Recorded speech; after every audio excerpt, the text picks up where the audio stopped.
Let's get your SkyLine FX system on your vehicle. To complete this system, you will need 2 SkyLine FX crossbars and a set of 4 landing pads. SkyLine FX comes in multiple crossbar lengths, and the landing pads are vehicle or application specific, so please make sure you have all the right parts for your vehicle by using the Fit My Car tool on Yakima.com. For the installation, you will need the included torque wrench, as well as a flathead screwdriver or coin if you're in a pinch. Start with the front bar first. Some vehicles may have different size front and rear bars, so make sure you grab the correct length. You can add the included front crossbar sticker to the underside of the bar to help keep everything sorted.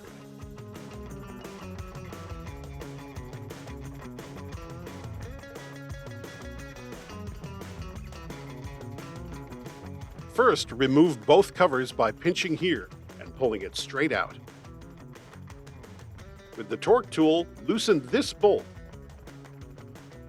until the tower can slide on the crossbar. Repeat these steps for both towers.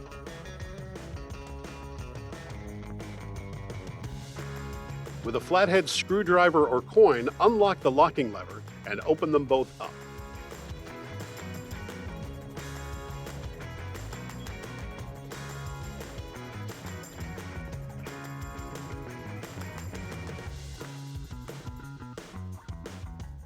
With the landing pads already installed, now we're ready to place it on the vehicle. And with the covers in the open position, carefully lower the front crossbar onto the landing pads. To make sure the crossbar is facing the right direction, use the icon on the locking cover as a reference, like this. Slide the towers out or in to get both towers to sit in the landing pads, and lower until they are both fully seated. At this point, you can use a tape measure to center the crossbar by measuring from each tower to the T-slot. If the crossbar is not level to the ground, there are 3 pitch settings available to pitch the front of the crossbar up or down.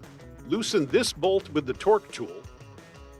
Grab the crossbar with one hand and the tower with the other, and rotate the crossbar up or down as needed, and tighten it back up. You will need to do this with both towers.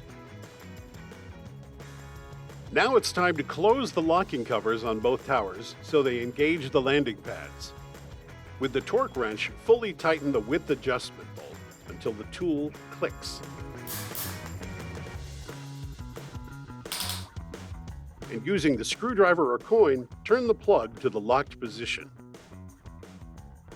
If you have SKS lock cores you would like to install, you can do that now by popping out the plug and inserting the core in with the control key.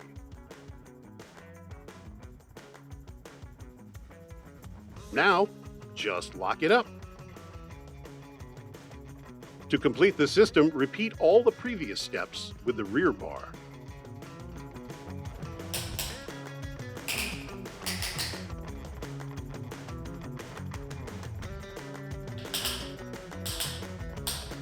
Check the install, grab the crossbar and push and pull in all directions.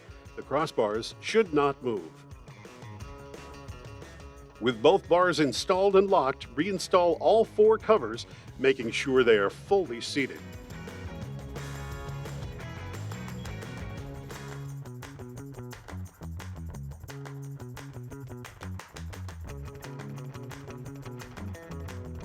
Now you're ready to hit the road. To remove the system, take off the outer covers, unlock the inner locking covers, open the inner locking covers and remove the crossbars. That's it. Now get out and take it easy.